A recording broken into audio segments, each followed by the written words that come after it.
Assalomu alaykum, hurmatli azizlar. Bugun sizlar bilan bir hayotda bo'lgan hikoya haqida suhbat yuritadigan bo'lamiz. Suhbatimizning mavzusi yuragida nur olib yurgan yigit. Bir kuni yotoqxonada uyg'ongan bir yigit asta-sekin ko'zlarini ochdi. Derazadan tashqariga qaradi.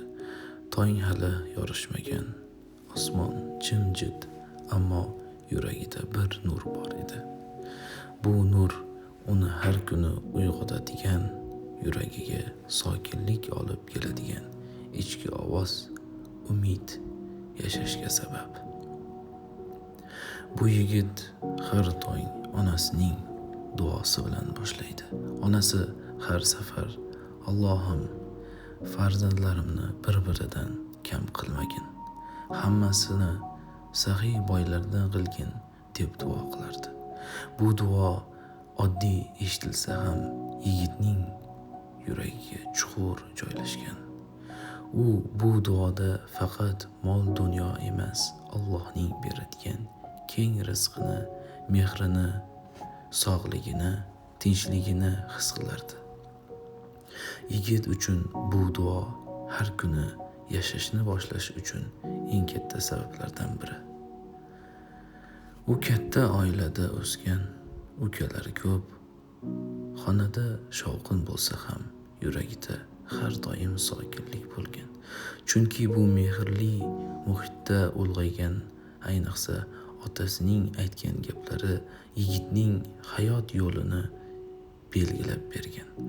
Ota har doim bolam, kim senga kibr qilsa ham sen hech qachon unday bo'lma. Oddiy bo'l bolam derdi. Bu so'zlar yosh yigitning yuragida so'z emas, bir necha yillik yo'l xaritasiga aylandi. Endi bu hayotda kim bilan gaplashmasin, qanday holatda bo'lmasin, oddiylikni, kamtarlikni birinchi o'ringa qo'yardi. Yigit hayotning har tomonini ko'rgan, quvonchini ham, sinovini ham. Shunday kunlar bo'lganki, u yolg'iz qolgan, his qilgan.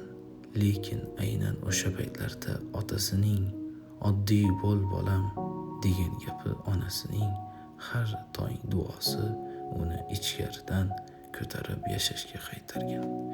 Buvisining bolam Qur'onni ko'proq yodlagin degan gapi ham hali hamon yodida edi.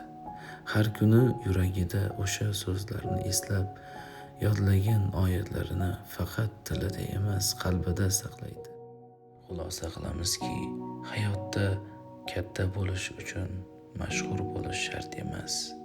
Oddiylik, kamtarlik, duoga ishonch va mehr bilan yashash insonni chinakam katta qiladi. Kim nima desa ham, kim qanday qarasa ham, qalbing pok bo'lsa, yo'ling to'g'ri bo'lsa, Alloh seni o'zi yetaklaydi.